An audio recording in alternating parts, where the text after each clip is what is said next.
between the anterior superior iliac spine by ASIS and hip joint, and another part just the upper arm of the patients. And this is the another techniques, just a hand placement of the patient in physiotherapist hand position just like this, and instruct the patient to do the flexion and extension. If there is a problem in the wrist joint, to increase the range of motion of the wrist joint and to relieve the pain. First on, patient will do the active movement, then over pressure.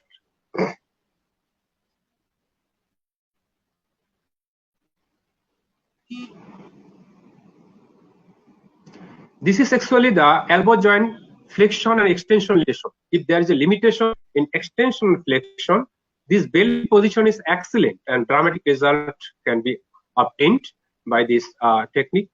This is also one side of the belt. The black we already show. See the black, this is the belt. The one portion is the upper thigh of the physiotherapist, and the just proximal to the elbow joints. And do in such way. If there is a pain or limited range of motion. This is another technique actually for hip joint. This is actually just to increase the abduction movement of the hip joint. What actually happens here? Here the physiotherapist actually use the waist. Physiotherapy waist is used here, just pulled by waist. The belt position is cross line, that is 8 of figure of 8, and it is placed the upper portion of the thigh, and another portion of the physiotherapist part is the just upper thigh, and just gliding to the outside or lateral. This is very popular just to increase the abduction movement. This is another technique actually. This is just to increase the hip joint flexion. There is also the belt position. This is a belt technique, Mulligan belt technique. The upper portion of the thigh, another part is the waist of the physiotherapist, and knee is flexed in position. And first one, instruct the patient just to do the flexion movement of the hip joint, and then over pressure is applied by physiotherapist. See the flexion movement of hip joint. We can do in first day up 10 times, and it may be increased gradually.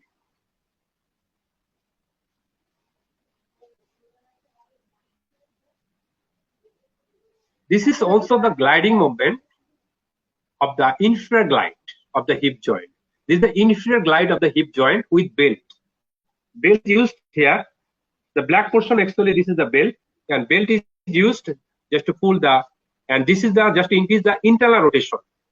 The belt position is changed, and belt is used internally of the hip joint. So if there is a pain or limitation range of motion, internal. Patient instruction just to flex the, and physiotherapist applied the internal force just to increase the internal rotations.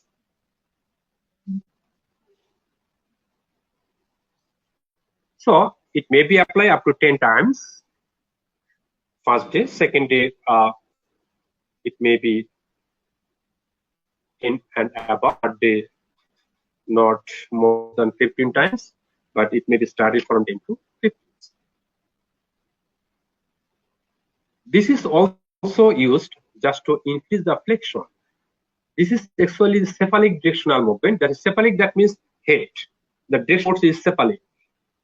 The belt position is just like this, belt, and pull in upwards. This is the inferior gliding of the joint. This is actually indication while there is a limitation or range of motion in flexion of the shoulder joints. So inferior glide is applied, and belt position is just like the below the elbow joint, and within the belt, the hand position of the physiotherapist, and just pull downwards up to the limit of the pain. While the pain perception, what the pain is arises, at that time, the range of motion should be in limited, but just laterally or medially we can apply. This is actually all limbs knee joint. While there is a limitation of the knee joint movement or there is a pain in limb joint in any accidental causes or any pathology. So, or after operation, the bell position will be just proximal to the knee joint, and physiotherapist bell position just the superior leg spine and above the hip joint, and instruct the patient just to flex the knee joint, and then over pressure or passive pressure is applied by the physiotherapist. That is very clear and very excellent. This is actually the elbow joints, and the bell position just below the elbow joint, and physiotherapist hand position just below the elbow joint, and flexion is done first on the physiotherapist, and then passive pressure is done by the physiotherapist. If the patient can do in home, if patient is wants just to do the movement at home, the patient can use his sound or sound hand. This is actually the internal rotation or external rotation of the hip joint.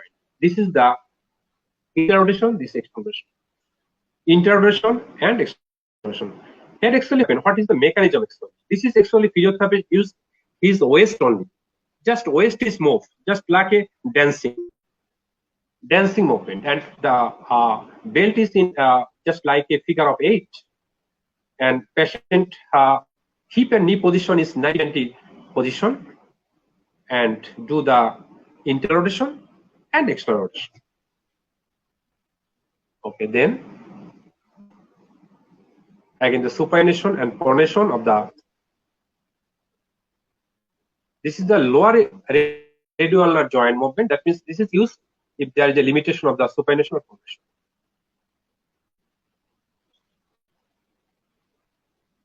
This is actually used for tennis elbow. The player who actually injured or played the tennis, or tennis player suffer such type of condition is obviously. So this technique is very interesting, that as well as diagnosis and treatment is both are in simultaneously occurred. This is actually all treatment as well as the diagnosis. If the patient feel by overpressure to the hand, the test is positive. That means the patient will feel pain the lateral epicondyle or common extension origin. And in such movement, the treatment is also performed. Again, is the previous, this is the alternative technique, also tennis elbow. The patient is instructed just to do the pumping. Patient can use any ball or anything in his fist just to pumping.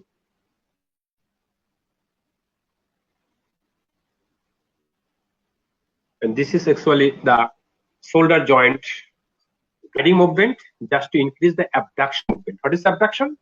This is the abduction movement. Yes, this is the abduction. So sometimes patient is incapable just to do the abduction movement. So this is very popular method and very easier method, and this is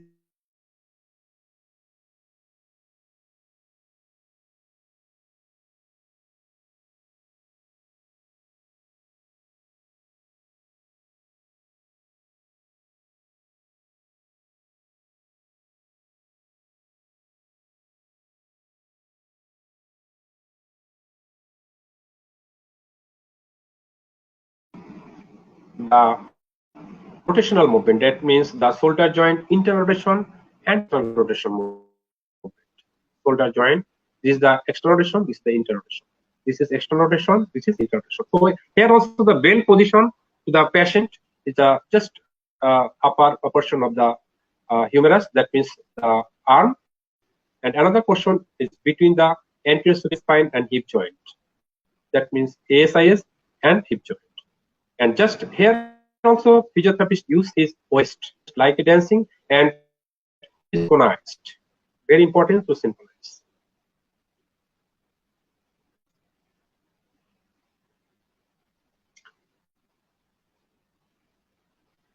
So this technique is just to increase the absolutely the pronation movement. Absolutely the pronation movement. Any regions, if there is a limitation of the movement, that means if patient incapable just to do the pronation movement, the muscles, the pronator muscle is the prime muscles just responsible just to do, and if the muscle is incapable just to the movement, so this is the physiotherapist just to do the physiotherapy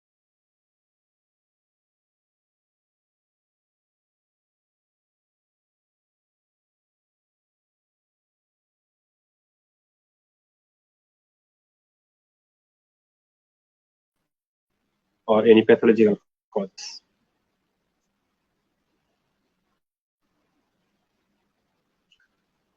This is absolutely the hand position of the physiotherapist just to increase the extension movement of the wrist joint.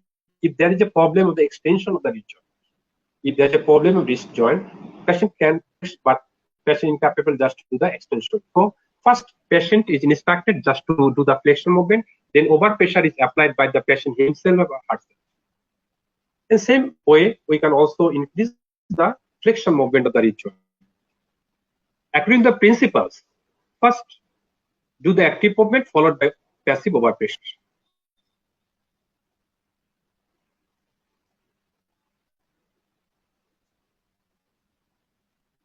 And it should be done first day 10 times, second day more than 10 times, and last day 10 to 15 times.